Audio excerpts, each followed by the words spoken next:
Hey guys, this is Bradley Benner with Mindset Mastery, and this is another Q&A video. This is actually week 6, but I'm starting to answer questions submitted from viewers about the Mindset Mastery series. And so this is the first of 2 questions by somebody that submitted them. I'm not going to reveal your name. I'm going to keep all names confidential, I promise. If you have any questions regarding the Mindset Mastery series, please go to bradleybenner.com. And there's a button underneath the video or on that page that will take you over to a Google form that you can submit up to 2 questions per week to me. And again, I encourage all questions about the Mindset Mastery series. If you have anything at all that you'd like to know or further clarification on anything, please feel free to go to bradleybenner.com, click on the button, go to the Google form, submit your questions, and I'll answer them in video format like this. All right, so this question, I just truncated it down to its essence, which is this, and then I'm going to read the entire question, and then I'm going to set the paper down and I'm going to go through my answer, my reply. Okay, so this says, Bradley, I've been watching your last couple of videos and I found them interesting. My question is, how can I train my mind to focus better? So how can I train my mind to focus better? I'm finding this to be my biggest obstacle that is stopping me from succeeding in so many things, including marketing. I find myself feeling like I'm being pulled in 10 different directions at once, trying to meet all those needs and solve problems. I need to learn or find some way to control this. What is it that I'm not seeing that others are, like yourself, that is leading them to success? Okay, so I'm gonna set this down so I'm not holding it.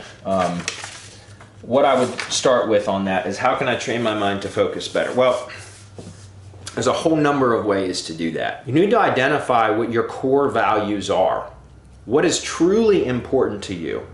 And make those your top priority. Everything else can be subordinate to that. Something very simple that you could start with, that's a lot more grounded, right, or a lot more practical, is the Headspace app. I use the Headspace app. You can get it on, iPhones, Androids, maybe Windows phones as well. You may be able to get it on tablets and stuff too, but regardless, it's called the Headspace app. It's awesome. I use it for guided meditation. It's really what introduced me to meditation. And I've been using it ever since, so probably 4 or 5 months now that I've been using it, and I absolutely love it. And there's when you download it for free, you get 10 days of 10 minutes of guided visual meditation free, and then I'm assuming that you can still stick with the Headspace app and still use it, but you probably get served ads and all that kind of crap, and I don't like that. So I just paid for the pro version. It's rather inexpensive. It's totally worth it in my opinion. I use it every single day. So, but one of the packs, the meditation packs in there, is called Focus, okay? And you can select 5 minutes meditation, 10 minutes, 15 minutes. I think you can even go up to 20 minutes of, and I got my phone over there, but I'm not gonna pull it out and look. Regardless, I usually stick with 10 minutes of directed or guided meditation every day. I do more meditation than just 10 minutes, but I always use that as my warm-up. That's always my primer. Headspace is just where I start every single morning, and that's what gets me calm and centered. Well, there's a pack in there, a meditation pack called Focus, and I've already been through it, and it's a good pack because it does help to kind of help you to start to prioritize your tasks. Okay, so one is called Focus, and then there's another one that I'm actually going through right now. It's called Prioritization. And so those 2 back to back would be really, really good packs for you, meditation packs for you to go through. And you know who I'm talking to, the person that asked this question. So how do I train my mind to focus better? I'd start with something simple like that, okay? Because it may just be that you've got too much going on in your head all the time, and it's difficult to focus and prioritize, okay? So that's number 1. Start with that because that's simple. You can get the Headspace app. You can download it for free. I think it's like $9 a month or something like that. If you buy it for the whole year, you get 2 months for free. Something, and I could be wrong. It could be even less than that. Regardless, it's totally worth it. Go through the Focus pack, meditation pack, and then go through the Prioritization meditation pack. And that'll take you about 20 days. I'm pretty sure those are each 10-day packs. Some packs are 30 days long, but I think the Focus pack is 10 days, and I know the Prioritization pack is 10 days because I'm in the middle of that right now. But start with that because that's probably one of the best things you can do to really just start to kind of calm that non-stop noise, the stream of consciousness that's always flowing in your head. At least for me, that's what's going on in my head, and I assume most people struggle with that same kind of issue. So let's get back to the question here for a minute. I feel like I'm being pulled in 10 different directions at once to meet all these needs and solve problems. Okay, so the other thing is, like I mentioned earlier, about what is your core values? You know, what means the most to you in this life? And I'm in the process of going through a book right now called The 7 Habits of Highly Effective People by Stephen Covey. Fabulous book. I'm listening to the audiobook, and I'm more than halfway through it now, probably about 2/3 of the way through it, and I found it to be absolutely phenomenal. It's probably one of the best personal development books I've ever listened to. And I'm saying listen to because I'm not reading it. I'm listening to it on Audible, which is how I do most of my study, is by listening in Audible, like when I'm driving or when I'm doing cardio at the gym, you know, things like that, where I have time that really focus my mind on listening to it. So The 7 Habits of Highly Effective People, Stephen Covey, it's fabulous. It's so good that usually, and this is what I typically do, when I start to go through an audio program that I find fabulous or incredibly good, then I go purchase the book. But I always start with the audio program, because I can listen to an audiobook more than I can read, more often than I read, if that makes sense. And so if I start getting a ton of value and absorbing a lot from a audiobook, then I usually go buy the book so that I have it as a reference guide, and then I can go back through the sections where there's certain things that I want to reinforce or to study over again, or you know, and I can read it in the book and I can take notes and things like that. And a lot of the times what I'll do is actually, you know, rewrite passages from the book onto paper, because that really solidifies it in my mind. It really helps to, you know, kind of like stamp it in my mind. Brand it, you know, like a cattle brand, you know, brands it in my mind. It really burns it into my mind. So I usually end up taking more action if I've actually had a chance to put pen to paper and write the stuff down. So a lot of the times that's what I'll do. Sometimes with audiobooks I'll stop and pause and I'll try to write it down, and then I'll play a little bit more and try to write it down. But a lot of times I end up just buying the regular damn book. So The 7 Habits of Highly Effective People, it's so good that I'm actually purchased the book. And there's a companion workbook that you can purchase. And it's like, you know, $11 or whatever. And it's totally worth it, because there's a lot of information in that book, the 7 Habits of Highly Effective People. And having a workbook, the companion workbook actually has, you know, instructions and room for writing down your answers and working through a lot of the processes or the concepts within the book. And so I would encourage you, gentlemen, ladies and gentlemen, anybody that's having trouble focusing and trying to prioritize tasks, as I would encourage everybody to go through the 7 Habits of Highly Effective People. But those of you that are serious about changing your life, right, and the results that you're getting from your life and everything that you do, I would encourage you to also perhaps pick up the workbook and go through that and actually work through those exercises through the book. Okay, so that said, in there, it's probably one of the coolest things that I've heard about how do you identify what your core values are, which will help you to prioritize everything else in your life. And that is, close your eyes and go into a visualization session. You know, take a few deep breaths. Again, if you have the Headspace app, this is going to teach you how to lower the noise. And get your mind down into a lower level of consciousness, right? A deeper state of mind. And you can do that just through breathing and you know, breathing and focused meditation, breathing exercises, and kind of just calming your mind and that kind of stuff. And so first go into a deeper level, calm your mind, meditate for a few minutes, breathe for a few minutes, and then start thinking about your own funeral. And I know this might seem like kind of a morbid thought, something that you might not want to do. It may be uncomfortable. I get all that. But what you want to do is imagine you being a guest, a member, somebody that's at the funeral, which is your funeral, and you're there witnessing what other people are saying about you and your life, right? What was your legacy that you left? What would people say about you professionally? What would people say about you as a family person, you know, family man or a woman? What would people say about you as a husband or a wife, a father or a mother, a brother or a sister, a son or a daughter? What would people say about you? What would people say about your community service or activism? your philanthropy? Like what were you willing to give and help others? What would people say about, you know, what you did for fun, and whether you were a role model to others or not, you know, and really try to go through what you really want, you would like for others to say about your life. Now, there's two ways to do this. One is visualize what you think people would say if you were to pass today, and people were, and there was, you know, friends, family, co-workers, acquaintances, all those kind of people at your funeral, and various people from different, you know, segments or compartments of your life, right, got up and spoke about you as if you had passed today. Visualize that, okay, first. Then visualize what you would like people to say. Like, what would you want your legacy to be? Okay, if you could plan, you know, 30 years down the road, and I don't know what your age is or anybody's, but let's just say that you're, you know, you live for several more decades, whatever, to a ripe old age, okay, and then you were to pass, what would you want people to say? What would you want your legacy to be? Okay, and compare those two, and that comparison, right? So go through this practice. You might spend 5 minutes on one and 5 minutes on the other.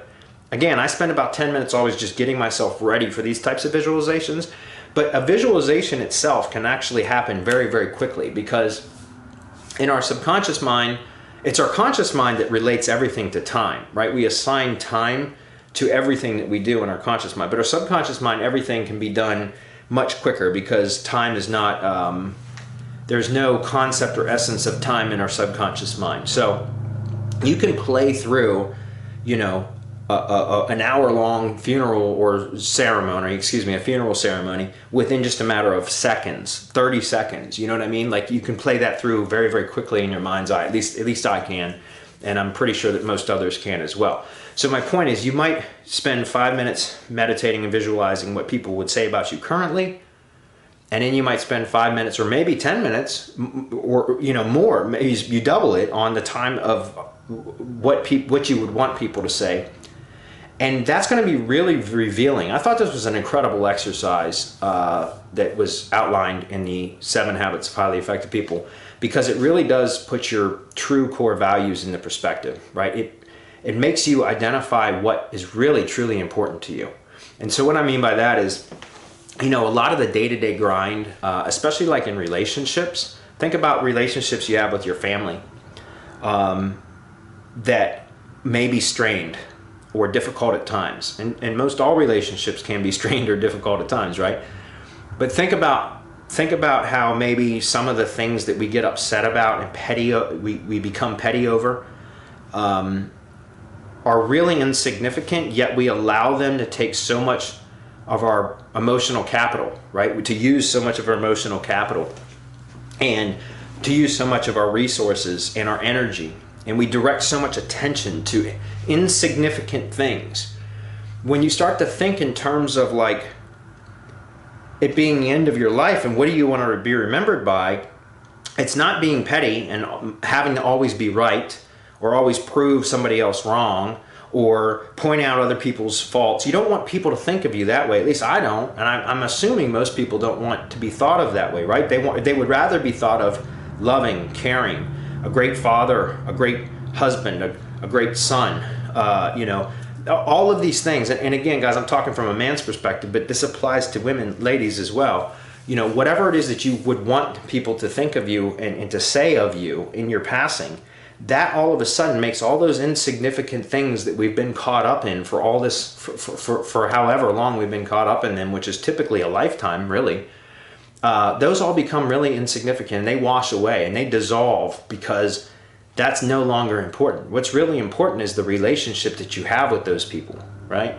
And developing that relationship and making sure that they understand that they're cared and loved and respected by you.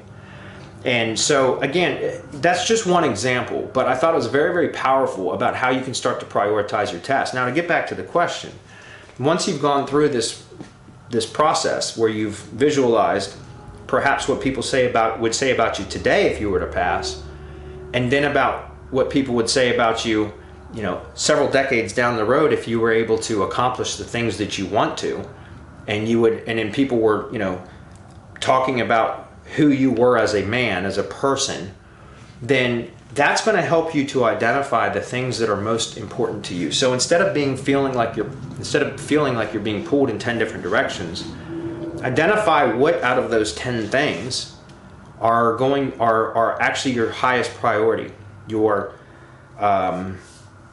like your core values, right? That's what your principled center. That's what Stephen Covey calls it. Your PC, your principled center. Where he also talks about production and production capability. So that's P and PC, but your principled center. So what is your center? If you have a principled center, that's what are all your most important values. What do you place the most importance on, the highest regard on? And then you can start to make decisions at every other area of your life, about every other area of your life. Every single thing in your life can now be based upon, the decision can be made based upon looking through a lens, a paradigm of your principled center, your principled center. So if the task or the thing that you're being pulled away from that's sucking all of your time and your energy, away from other things that could be more important, if it's insignificant and it's taking time away from other things that can and should be more important, then maybe you can let that go, right?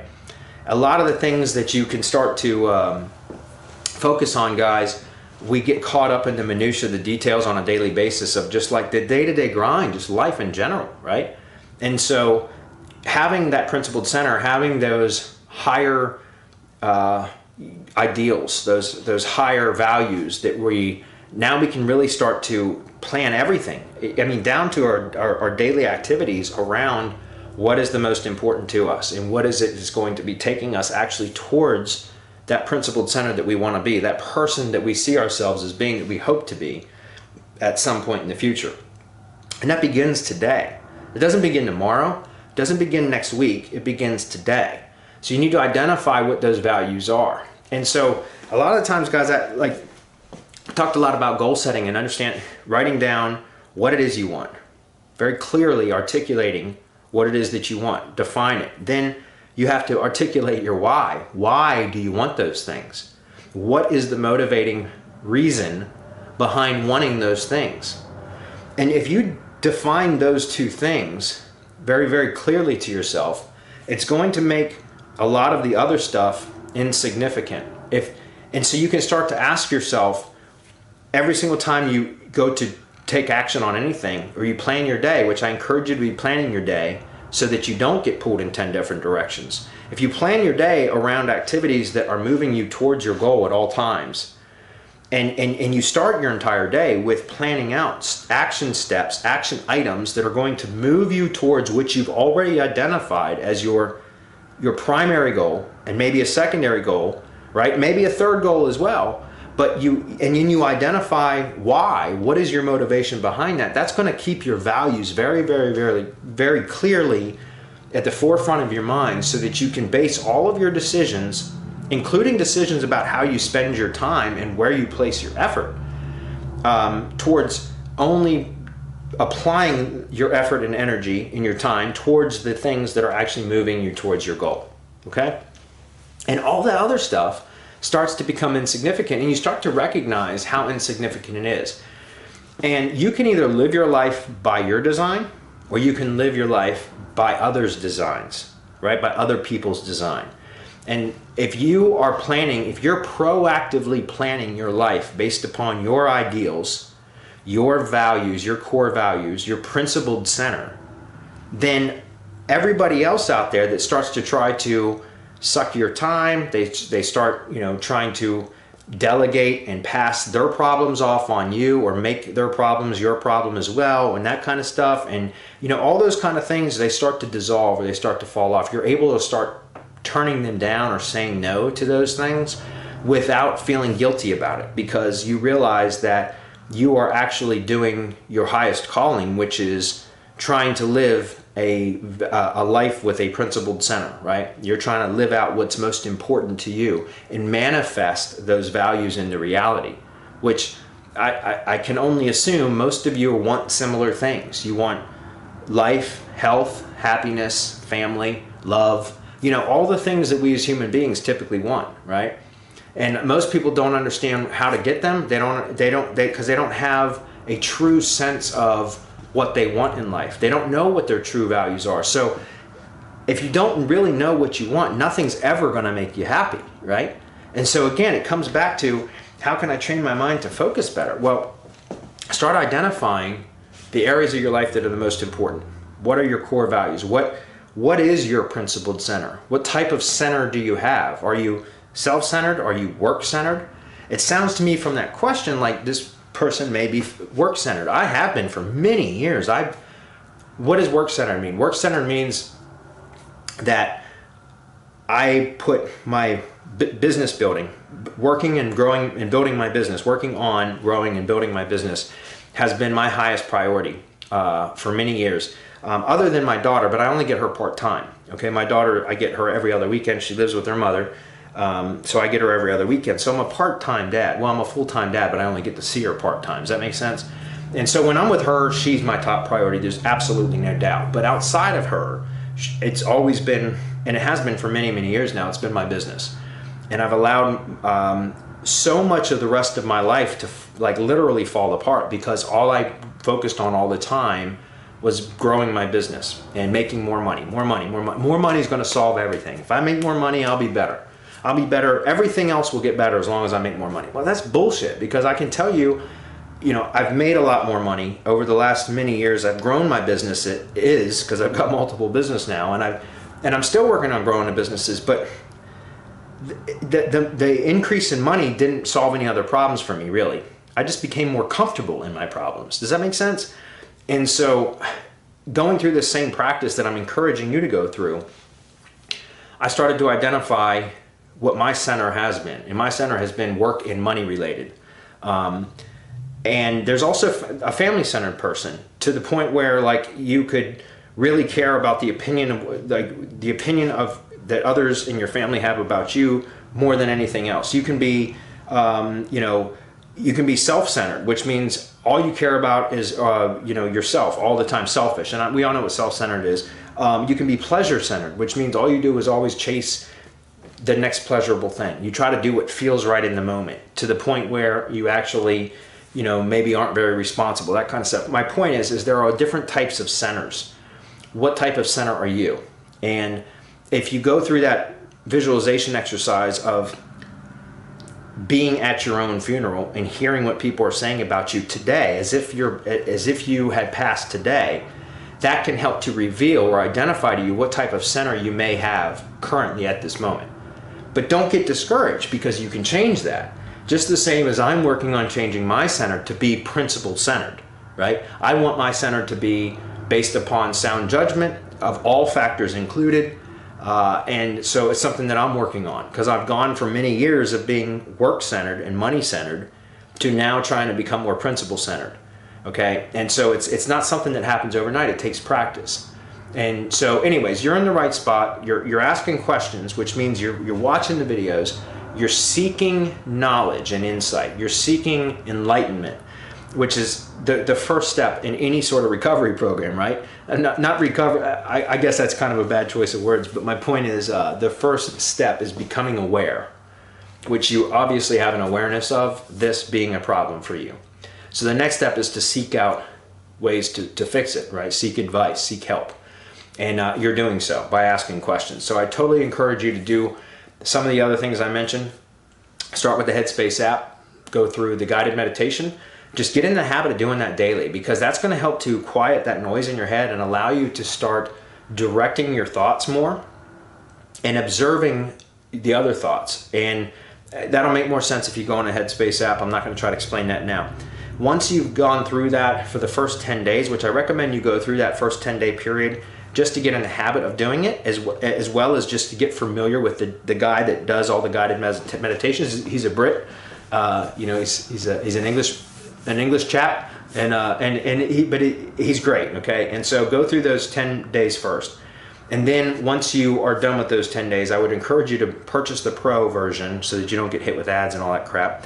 and then go through the focus meditation pack, and then go through the prioritization focus pack or meditation pack. And then at the same time, I would go either pick up the Audible version of the 7 Habits of Highly Effective People, or pick up the book. It's a long audio program. It's like, I think it's like 12 hours of audio or 13 hours of audio. It's very, very long. So I can only imagine reading the book is going to take a lot longer. If you like to read, read the book. If you don't have a lot of time to read, get the audio version, listen to it in the car, listen to it in the shower, listen to it while you're watching or eating lunch and things like that. That's what I do. I used to watch the news all the time. Now I don't watch the news at all, except for maybe sometimes when I'm eating dinner, I'll turn the news on in the evening. But I used to watch the news all the time. Now, all the times throughout the day that I used to watch the news, like during lunch, or I'd have it on in the background and stuff like that, now I listen to audio programs, audio books, so that I'm constantly feeding positive energy, positive thoughts, and positive things into my mind, as opposed to all the crap that the news fills you full of.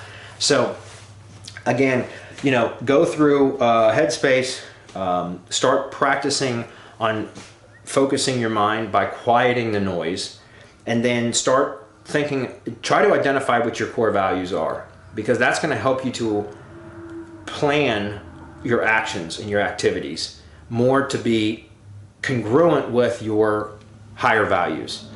And all the other stuff you'll start to recognize is more insignificant, and you'll start to figure out ways to allow those things to eliminate those things altogether, or reduce them, or delegate them to somebody else, right? All right, so that was it for that question. We'll go ahead and follow up with the next question in the next video. We'll see you then.